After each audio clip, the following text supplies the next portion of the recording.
बिस्मिल्लाहिर्रहमानिर्रहीम। अस्सलाम वालेकुम माय डियर स्टूडेंट्स। मैं उम्मीद करता हूँ कि आप सब खैरियत से होंगे।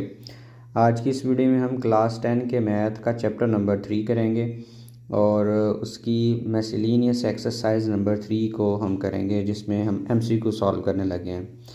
तो फर्स्ट MCQs है हमारे पास है कि in a ratio A ratio B, A जो है वो क्या कहलाता है जी। तो जो फर्स्ट वैल्यू होती है रेशो में उसको हम बोलते हैं एंटीसीडेंट। ठीक है, तो जो आपका करेक्ट आंसर आएगा वो ये है एंटीसीडेंट।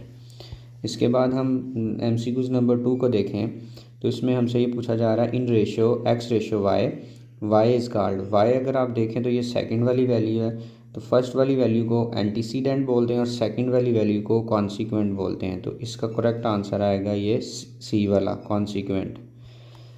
नंबर 3 पे हमसे पूछा जा रहा है in a proportion A ratio B, और ये प्रोपोर्शन का सिंबल है या इसको इक्वल का सिंबल भी बोलते हैं। A ratio B is equal to C ratio D। इसमें A और D मतलब A और D को क्या कहते हैं जी। जो वैल्यू प्रोपोर्शन में बाहर वाली होती है ना दोनों, इन दोनों को हम बोलते हैं एक्सट्रीम वैल्यूज़ जो है ना। तो आपका करेक्ट आंसर आएगा ये B वाला। और इसी तरह से उसने एक अगेन प्रोपोर्शन हमें दिया हुआ है A रेशो B और कह रहा है जी ये प्रोपोर्शन है C रेशो D में। तो इसमें अब दोनों दरमियान वाली वैल्यू जो है ना हमसे पूछी जा रही हैं कि B और C क्या कहलाती हैं। जो दरमियान में वैल्यू होती हैं उनको बोलते हैं मीन्स। तो इसका करेक्ट आंसर आएगा A। पांचवा MCQs है in continued proportion A ratio B is equal B ratio C, AC is equal to BC। मतलब ये AC इधर मल्टीप्लाई हो जाएगा और B को आप C से मल्टीप्लाई कर देंगे। तो इसमें हमसे पूछा जा रहा है कि B क्या कहलाता है। ये B जो है ना बिल्कुल इसके दरमियान में वैल्यू होती है, तो ये जो दरमियान वाली वैल्यू है इसको हम बोलते हैं मीन प्रोपोर्शनल। ठीक है, तो इसका आंसर आएगा ये C वाला मीन्स प्रोपोर्शनल। 6 वाले MCQs में वो पूछ रहा है कि यही आपके पास अगेन कॉन्टीन्यूड प्रोपोर्शन है और इसमें C क्या कहलाएगा। C जो है ना एक्चुअली ये थर्ड वैल्यू होती है, इसलिए हम इसको बोलते हैं थर्ड प्रोपोर्शनल। तो इसका करेक्ट आंसर है A, थर्ड प्रोपोर्शनल बोलेंगे C को। कह रहा है जी find X in proportion 4 ratio X is equal 5 ratio 15। तो हम इस तरह करेंगे, X की वैल्यू कैलकुलेट करने के लिए रिज़ल्ट यूज़ करेंगे कि अगर हमारे पास एक प्रोपोर्शन गिवन हो तो एक्सट्रीम वैल्यूज़ का प्रोडक्ट, ये जो 4 और 15 है, ये इक्वल होता है मीन वैल्यूज़ के प्रोडक्ट के। मतलब आप 5 को मल्टीप्लाई करेंगे X के साथ और 15 को मल्टीप्लाई करेंगे 4 के साथ। तो 5 जो है ना वो X के साथ मल्टीप्लाई होकर आंसर आ जाएगा 5X, और 15 4 के साथ मल्टीप्लाई होकर आंसर आएगा 60। फिर 5 मल्टीप्लाई हो रहा है उस साइड पे जाके डिवाइड होगा, 60 डिवाइडेड बाय 5 होगा, और 60 को 5 से अगर हम डिवाइड करें तो 5 1 ज़ार 5, 5 12 ज़ार जो है ना ये 60 होता है। इट मीन्स इसका आंसर आ गया 12। तो इसका करेक्ट आंसर होगा ये डी वाला आंसर जो है। MCQ नंबर 8 में ये पूछ रहा है कि ये वेरीज कर रहा है V² के साथ, तो इसमें से कौन सा आंसर जो है करेक्ट होगा। याद रखिएगा कि ये जो वेरीज का साइन है ना इसको रिमूव करके एक तो लगाना होता है इक्वल, और फिर हमने कोई कांस्टेंट ऐड करना होता है। तो इस चैप्टर में हम कांस्टेंट जो है ना वो K यूज़ कर रहे थे, तो आप यहाँ पे K लगाएंगे और आगे इसके साथ V² जो है ना ये एज इट इज़ आ जाएगा। तो ये आंसर करेक्ट होगा।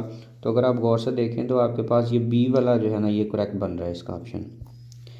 MCQs नंबर 9 है हमारे पास के Y² इज़ वेरीज 1/x³। ठीक है जी, तो इसमें भी सेम एज इट इज़ आपने बस इसको रिमूव करके इक्वल लगाना है, तो K आ जाएगा, K/x³ आंसर आ जाएगा। मतलब ये वाला A वाला करेक्ट आंसर है। उसके बाद MCQs नंबर 10 को देखें तो यहाँ हमारे पास गिवन है कि if U/V is equal V/W is equal to K। तो कहता है इनमें से कौन सा आंसर जो है ना करेक्ट होगा। आपने इसको मैदान में ले आना, चेक करते हैं जी कौन सा आंसर करेक्ट होगा। यहाँ पे लिखा है U/V is equal V/W is equal K। मतलब ये तीनों जो है ना आपस में इक्वल हैं, तो इसका मतलब ये हुआ कि फर्स्ट वाला थर्ड के इक्वल भी होगा और सेकंड वाली जो है वो रेशो थर्ड के इक्वल भी होगी। इसका मतलब यहाँ से u इज़ इक्वल आएगा v, उस साइड पे जाके मल्टीप्लाई होगा तो ये बन जाएगा v के, और यहाँ से v जो है वो इक्वल होगा w के। अब हम ऐसा करते हैं, ये जो v की वैल्यू है ये यहाँ पे इस जगह पे पुट कर देते हैं, तो हमारे पास ये लिखा जाएगा u इज़ इक्वल v की जगह पे अब लिखेंगे w के, तो आप लिख लेंगे w के, और k एक ऑलरेडी भी यहाँ पे मौजूद है ये वाला, ये k अगेन यहाँ पे लिखा जाएगा। अब आप देख सकते हैं जी, के को के से मल्टीप्लाई करेंगे तो आंसर आ जाएगा के स्क्वेयर। तो फाइनल आंसर हमारे पास आ गया U is equal to W K square. तो आप अगर गौर से देखें तो इसका करेक्ट आंसर जो है ना ये ए वाला ऑप्शन ही बन रहा है कि U is equal to W K square आएगा। MCQs नंबर 11 को देखें तो इसमें हमसे पूछ रहा है the third proportional of X square and Y square. दो वैल्यूज़ का जो थर्ड प्रोपोर्शनल है कैलकुलेट करने के लिए इसको इस तरह से लिखा जाता है कि जो फर्स्ट वाली वैल्यू है उसको हम सम एज इट इज़ लिखते हैं एक्स स्क्वेयर, फिर रेशो लगाया जाता है और फिर वाई स्क्वेयर, और जो सेकंड वाली वैल्यू होती है थर्ड प्रोपोर्शनल में उसको रिपीट करवा के लिखा जाता है। मतलब ये आ जाएगा वाई स्क्वेयर और वाई स्क्वेयर, दो दफ़ा लिखेंगे।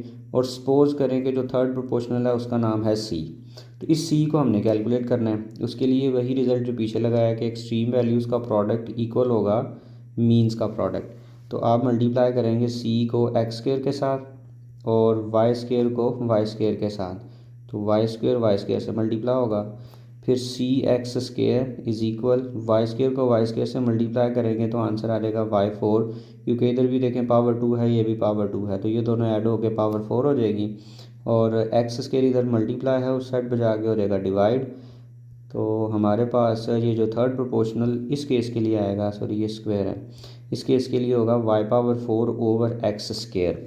तो आपको ये नज़र आ रहा है जी, ये सी वाला करेक्ट आंसर आ रहा है इसका।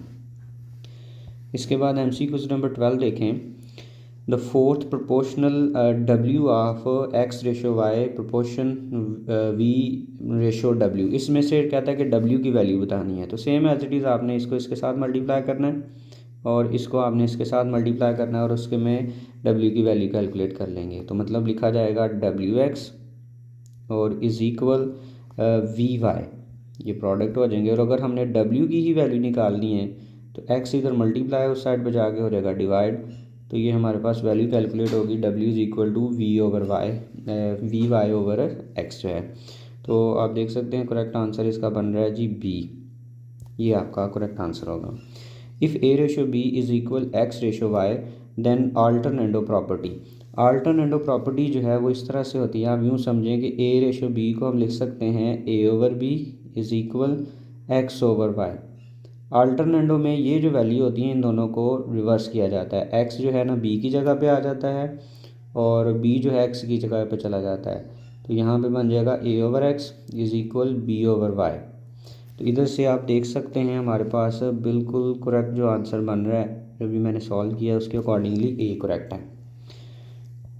MCQ नंबर 14 देखें, इसमें हमारे पास है if A ratio B is equal X ratio Y then invertendo. Invertendo में दोनों साइडें रिवर्स की जाती हैं। अगर ये ए रेशो बी है इसको हम लिख सकते हैं A over B is equal X ratio Y को लिख सकते हैं एक्स ओवर वाई। इन्वर्टेंडो में ये लेफ़्ट साइड को भी रिवर्स कर देना, मतलब ये बन जाएगा बी ओवर ए, और एक्स ओवर वाई को भी रिवर्स कर देंगे, मतलब ये बन जाएगा वाई ओवर एक्स है। तो इसके लिहाज से आपके पास करेक्ट आंसर आएगा ये वाला। तो इन्वर्टेंडो और अल्टरनेटो में थोड़ा सा डिफरेंस याद रखिएगा। MCQs नंबर हमारे पास है जी 15, इसमें है if A over B is equal C over D then componendo. Componendo को याद रखिएगा, दो होते हैं, कंपोनेंडो और दूसरा डिविडेंडो होता है। कंपोनेंडो में जो मेन रिज़ल्ट होता है उसमें प्लस आता है और जो डिविडेंडो उसमें माइनस आता है। तो होता असल में ये है कि ये जो A over B is equal C over D लिखा होता है तो कंपोनेंटों के लिहाज से इसके दो रिज़ल्ट होते हैं। हम इसको यूँ लिख सकते हैं A plus B divided by B is equal C plus D divided by D. और दूसरा रिज़ल्ट जो है वो अपोजिट होता है, उसमें यूँ लिखा जाता है A over A plus B is equal C over C plus D. Main बात यही है कि आपने ये याद रखना है कि जो कंपोनेंट है उसमें प्लस आना होता है और डिविडेंड सारा मेन यही होता है, जैसे ये मैंने दोनों लिखे हैं, बस इनमें माइनस का साइन आता है। तो लिहाजा इसका जो करेक्ट आंसर है वो बन रहा है ए वाला, ये जी करेक्ट आंसर होगा 15 वाले का। तो ये थे जी चैप्टर नंबर 3 के MCQs। मैं उम्मीद करता हूँ कि आपको ये समझ आ गए होंगे। दुआओं में याद रखिएगा। अल्लाह हाफिज़।